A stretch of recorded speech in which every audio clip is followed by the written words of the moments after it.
Lepo pozdravljeni v informativni oddaji Novice na ETV. Poudarki nocojšnje oddaje. 10. redna seja občinskega sveta Šmartno pri Litiji prvič po videozvezi. 100-letnica smrti velikega narodnega buditelja in Litijana Luke Svetca. Občina Zagorje ob Savi objavila prve razpise za sofinanciranje programov. Vlada sprošča ukrepe za preprečevanje širjenja virusa. V šolske klopi se vračajo učenci.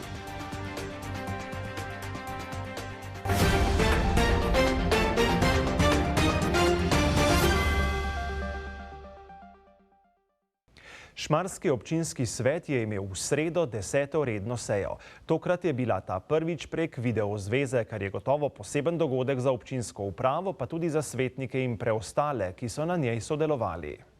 Seveda, vsi se malo učimo zadevo. Mislim, da smo speljali korektno. Bom rekel, tisti prvi odzivi, ki sem jih dobil, so, bom rekel, pozitivni, ni neke slabe volje. Je pa res to, da smo se preko te aplikacije s posameznimi svetniškimi skupinami pred sejo samo že srečali, tako da ni bilo popolnoma na novo za svetnike. Seveda, prišlo je do tistih stvari, ki pa seveda na nje nimamo vpliva, izpad iz omrežja. Ampak kljub vsemu moram reči, da je bila seja nekako šla tekoče, kar se te tehnične stvari tiče. Osrednja in najpomembnejša točka dnevnega reda je bila obravnava in potrditev proračuna občine Šmartno pri Litiji za leto 2021 v prvem branju. Župan je takole komentiral proračun in obravnavo, po kateri so svetniki proračun potrdili. Ta predlog proračuna je bil pripravljen že v mesecu, oziroma predan svetnikom že v mesecu decembru. Seveda je vmes prišlo razlogi, da smo morali to sejo prestaviti. Vmes se je seveda zgodilo še marsikaj, kar bo vplivalo tudi na drugo branje proračuna, kar je pojasnil tudi naš zaposlen, ki pokriva to področje. Jaz upam, da vse te stvari, ki smo jih v tem času svetniki oziroma svetniškimi skupinami dorekli, seveda poskušali tudi v samem predlogu za drugo branje upoštevati in seveda v največji meri pripraviti proračun, ki bo imel, upam, da takšno soglasje, kot ga je imel pri tem branju.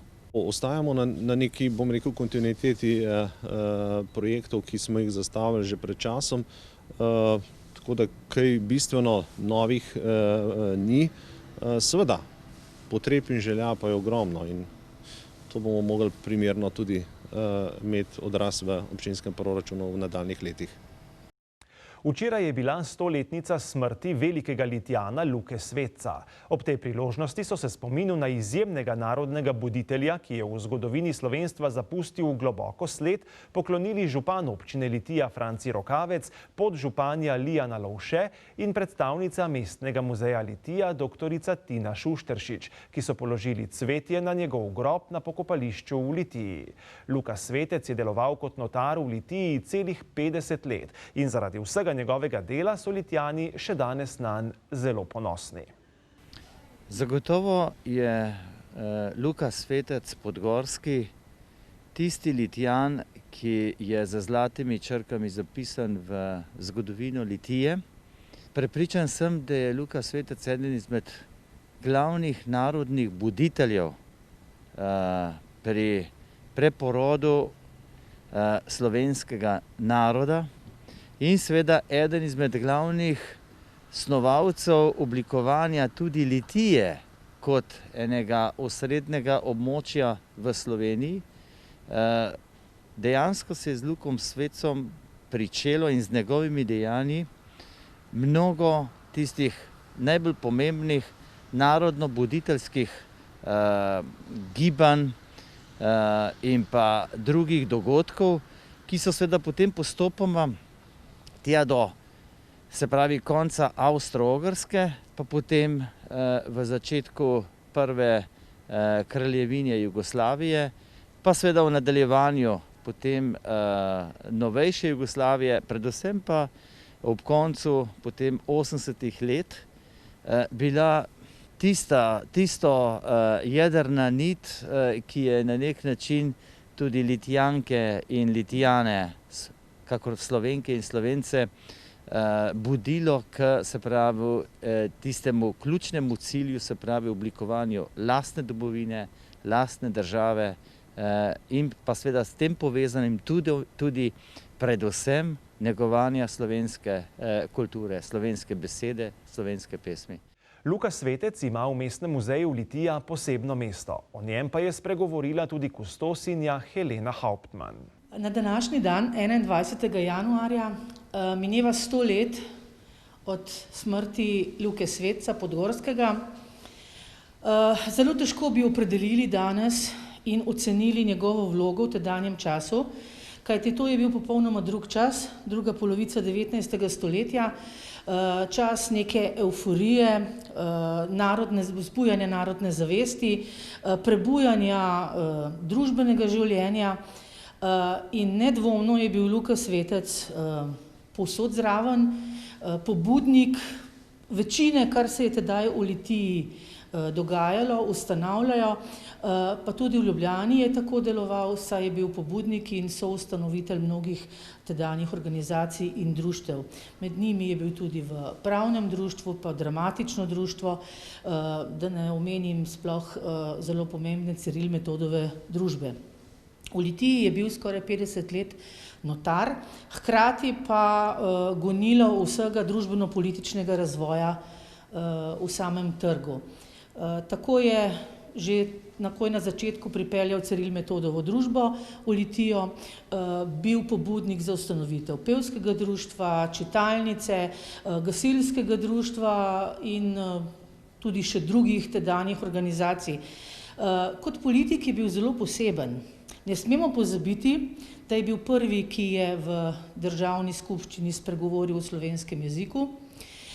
Ne smemo pa pozabiti tudi tega, kar je še danes zelo, zelo aktualno, nikakor ni pristajal na delitev Slovencev na dva tabora. Zelo samosvoj človek je bil, predvsem pa vztrajen in goreč zagovornik slovenskega jezika.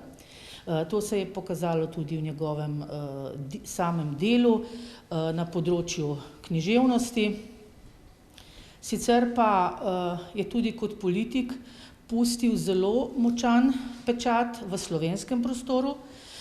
Spoštovali so ga tako nasprotniki kot tudi njegovi privrženci in Janez Blajvajs je takrat izjavil, da je Luka Svetec kristalizirana slovenska pamet. Prav je, da se poklonimo njegovemu spominu in morda smo še dolžni storiti kaj, da povzdignemo njegovo ime, kajti tako za Litijo kot tudi za Slovenijo je v tedanjih časih naredil več, kot je bilo splošni množicam mogoče. Občina Zagorje ob Savi je na spletni strani objavila prve razpise za financiranje različnih organizacij in programov ter dejavnosti v letošnjem letu. Kot prvi so objavljeni razpisi za sofinanciranje programov veteranskih in častniških organizacij, programov invalidskih in humanitarnih organizacij, za sofinanciranje ukrepov ohranjanja in spodbujanja razvoja kmetijstva in podeželja v občini Zagorje ob Savi za leto 2021 in javni razpis za subvencioniranje socialno-varstvene storitve socialnega servisa celodnevne povezave prek osebnega telefonskega alarma. Drži, razpisov je kar nekaj in sicer prvi razpis, ki bi ga omenil, gre za razpis za sofinanciranje programov veteranskih in pa častniških organizacij. Ime že pove, komu so seveda ta sredstva namenjena. Ta razpis bo odprt do 3. februarja do 10. ure konkretno. Za ta namen pa imamo rezerviranih v proračunu 6500 evrov. Drugi razpis gre za razpis sofinanciranje programov invalidskih in pa humanitarnih organizacij, torej na podlagi zakona o invalidskih organizacijah in pa zakona o humanitarnih organizacijah, 13 300 evrov, rok pa do 9. februarja, ravno tako do 10. ure. Potem je javni razpis za sofinanciranje ukrepov ohranjanja in pa spodbujanja razvoja kmetijstva in pa podeželja. Ta je razdeljen na dva dela. Prvo vsebina je namenjena za posodabljanje kmetijskih gospodarstev, za kar imamo v proračunu namenjenih 30.000 evrov. Drugi sklop gre pa za urejanje kmetijskih zemljišč in pa pašnikov, 14.000 evrov v ta namen in pa ravno tako do februarja 15. do 12. ure je skrajni rok za prijavo. Omenil bi še tudi razpis oziroma subvencioniranje socialno-varstvenih storitev socialnega servisa, tako imenovane celodnevne povezave preko osebnega telefonskega alarma, 1560 evrov do 30. novembra letos, torej do porabe sredstev oziroma skrajni rok je do 30. novembra. In pa peti razpis, gre za razpis za tako imenovane okoljske akcije oziroma za projekte, ki se nanašajo na varovanje okolja v občini, v okviru aktivnosti šol, vzgojno-varstvenih zavodov, društev oziroma drugih neprofitnih nevladnih organizacij, 3.500 evrov v ta namen, do 26. februarja pa je rok za prijavo do 12. ure. Problem današnjega časa je, da imajo mladi vse manj časa zase in tudi za ljudi okrog sebe. Starostniki so tisti, ki še posebej potrebujejo našo pozornost in tudi pomoč. Da bi pa ti lažje prišli do pomoči, še posebej v situacijah, v katerih je ogroženo njihovo življenje, je občina Zagorje ob Savi objavila tudi javni razpis za subvencioniranje tako imenovanega programa e-oskrbe. Gre za program oziroma za tudi tehnologijo, ki je namenjen starostnikom, ki živijo doma in pa deluje na principu povezanosti starostnika oziroma uporabnika in pa klicnega centra. V stanovanju uporabnika je torej nameščena oprema, ki omogoča hitro in pa enostavno proženje klica na pomoč s pritiskom na gumb na obesk oziroma na varovani enoti v primeru slabega počutja oziroma kakršnihkoli poškodb.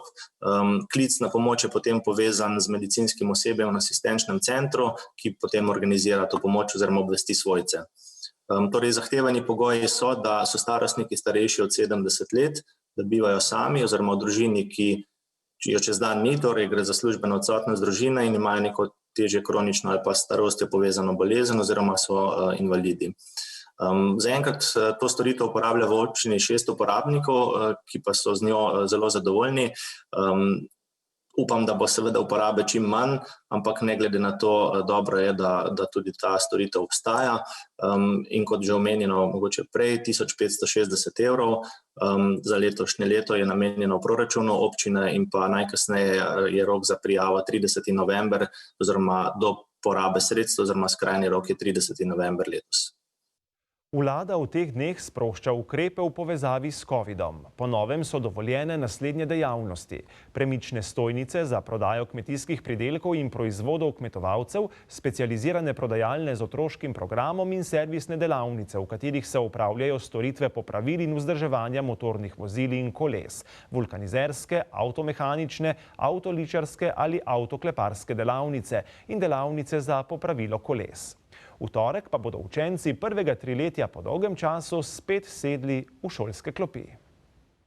Potekajo priprave prostora, potekajo priprave materialov, potekajo priprave v smislu prilagajanja vsebin, tako da potekajo pedagoške priprave in pa tudi seveda materialne. Prostore bomo pripravili tako približno kot v mesecu maju, ko so se učenci vračali v šole, zato že imamo nekaj izkušenj s to pripravo prostora. Bomo pripravili oddelke bomo delili, tako da bomo pripravili več učilnic, mize so narazen, mizice bodo označene z imeni otrok, garderobe se ne bodo uporabljale, v učilnice so nameščene dodatne papirnate brisače, razkužila za roke. V vseh učilnicah je voda in milo za otroke. Za učence vozače smo se že povezali z ustanoviteljem, se pravi z občino Trbovlje, ki je navezal stik z Nomagom, ki je izvajalec prevozov. Izvajalci prevozov se morajo držati prav tako navodil NIJZ, tako kot se jih moramo drugi.